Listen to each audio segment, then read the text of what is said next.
मी धन्यता सोनकांबळे. आपण पाहत आहात मायभूमी न्यूज.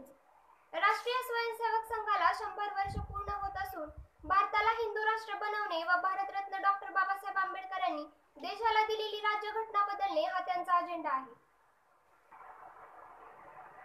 भाजपाचा 405 चा नारा हा 2/3 बहुमतासाठी असून एवढे बहुमत मिळाले की भाजपा राज्यघटना बदलणार हे भाजपाचे नेतेच जाहीरपणे सांगत आहेत. आरएसएस व भाजपाचा हा अजेंडा हाणून पाडण्यासाठी भीमशक्ती काँग्रेस आघाडीला पाठिंबा देत असल्याचे भीमशक्तीचे संस्थापक अध्यक्ष खासदार चंद्रकांत खंडोरे यांनी जाहीर केले आहे. चेंबूरच्या नालंदा हॉल येथे भीमशक्तीच्या पदाधिकाऱ्यांची बैठक पार पडली. या बैठकीला काँग्रेसचे महाराष्ट्र प्रभारी रमेश चेन्नीथला यांनी ऑनलाईन संबोधित केले. बैठकीनंतर प्रसार माध्यमांशी बोलताना चंद्रकांत खंडोरे म्हणाले की लोकसभा निवडणुकीत सत्ता स्थापन करण्यास 272 खासदार लागतात, परंतु भाजपाने अब की बार 405 चा नारा दिला आहे. 400 जागांवर विजय मिळवण्यामागचा भाजपाचा हेतू 2/3 बहुमत मिळवणे व त्यानंतर डॉक्टर बाबासाहेबांच्या राज्यघटनेला हात घालून ते बदलणे हा आहे. डॉक्टर बाबासाहेब आंबेडकर यांची राज्यघटना बदलल्यानंतर आरएसएसचा मनुवादी अजेंडा लागू होईल. भाजपाचा हा डाव हाणून पाडण्यासाठी भीमशक्तीने महाविकास आघाडी व इंडिया आघाडीच्या पाठीशी उभे राहण्याचा ठराव पास केला आहे. डॉक्टर बाबासाहेब आंबेडकर यांनी दिलेली राज्यघटना वाचवणे ही आंबेडकरी जनतेची जबाबदारी आहे. काँग्रेस पक्ष राज्यघटना वाचवण्याचा प्रयत्न करत आहे. खासदार राहुल गांधी यांनी राज्यघटना व लोकशाही वाचवण्यासाठी देशभर पदयात्रा काढून जनजागृती केली आहे. भाजपाचे षडयंत्र हाणून पाडण्यासाठी भीमशक्तीचे कार्यकर्ते दलित समाजात जनजागृती करतील, घरोघरी जातील, तालुका, जिल्हा, गावागावात जातील. ॲडव्होकेट प्रकाश आंबेडकर यांच्याबद्दल आदरच आहे, परंतु राज्यघटना वाचवण्यासाठी आंबेडकरी जनतेचे एकत्र आले पाहिजे. वंचित बहुजन आघाडीला 2019च्या लोकसभा निवडणुकीत जेवढे मते मिळाली होती तेवढी मते विधानसभा निवडणुकीत मिळाली नाही. या दोन निवडणुकीत त्यांच्या मतांमध्ये मोठी घसरण झाली आहे. आता 2024च्या लोकसभा निवडणुकीत वंचित बहुजन आघाडीचा काँग्रेस आघाडीला फटका बसेल असे वाटत नाही, असेही चंद्रकांत खंडोरे म्हणाले.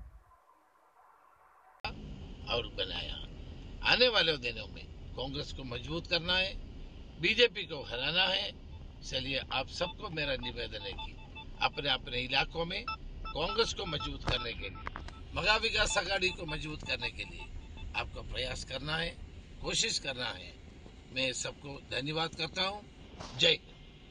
संविधान बदलने का कट कारस्तान जो भारतीय जनता पार्टी ने किया है उसको, वो कट कारस्तान को खत्म करने के लिए जो सेक्युलर पार्टी है कांग्रेस पार्टी और उनकी अलायंस जो संविधान बचाने के लिए कोशिश कर रहे हैं, राहुल जी गांधी देश भर पदयात्रा निकालकर संविधान का समर्थन कर रहे हैं, डेमोक्रेसी का समर्थन कर रहे हैं. इसके लिए हम सारे लोगों ने, हमारे भीमशक्ति के सारे लोगों ने ये तय किया है कि आने वाले चुनाव में भीमशक्ति का पूरा संगठन, भीमशक्ति की पूरी ताकत अम्बेडकरी मूवमेंट के लोगों में जाएगी, दलित समाज में जाएगी, हमारे कार्यकर्ता जाएंगे और भारतीय जनता पार्टी ने जो संविधान बदलने का जो कारस्तान रचा है उसको फेल करने के लिए और कांग्रेस पार्टी को मजबूत करने के लिए हमारे सारे कार्यकर्ता आज से काम पर लग जाएंगे. कांग्रेस के जिला अध्यक्ष हो, कांग्रेस के नेता हो, उनके साथ में मिलकर पूरे महाराष्ट्र के तालुका, गांव, तहसील, स्टेट, डिवीजन और महाराष्ट्र लेवल पर सब कार्यकर्ता कांग्रेस के लिए काम करेंगे.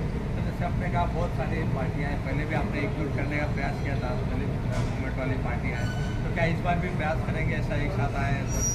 नहीं, अभी प्रयास करने का सवाल ही नहीं पैदा होता है. आपने अपनी विचारधारा लेके सब नेता लोग काम कर रहे हैं, उनको काम करने दो. हमारी भीमशक्ति मजबूत है महाराष्ट्र में, हम कांग्रेस पार्टी के लिए समर्थन देंगे, हमारे कार्यकर्ता काम करेंगे. कैसा फेल?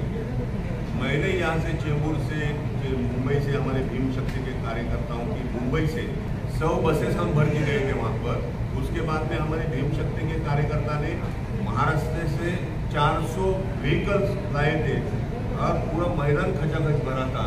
तो यहाँ पर फेल का कोई सवाल ही नहीं पैदा हुआ. जब मैं अकेला इतना कर सकता है तो हमारे कांग्रेस पार्टी के, शिवसेना के और राष्ट्रवादी कांग्रेस के कार्यकर्ता ने पूरी मेहनत करके पूरा मैदान भरा था. केजरीवालला नव्हे तर देशातला जो दिग्गज विरोधी पक्षातला नेता आहे यांना सगळ्यांना हैराण करण्यासाठी भारतीय जनता पार्टी ईडीचा वापर करत आहे आणि तो वापर आज केजरीवालवर झाला, सोरेनवर झाला, महाराष्ट्रातल्या अनेक नेत्यावर झाला. जे काँग्रेस सोडून बीजेपीत पळाले ते मात्र त्यांच्या वॉशिंग मशीनमधून खून साफ झालेले आहे. त्यामुळे आता याच्यावर जास्त बोलण्यात काय अर्थ नाही.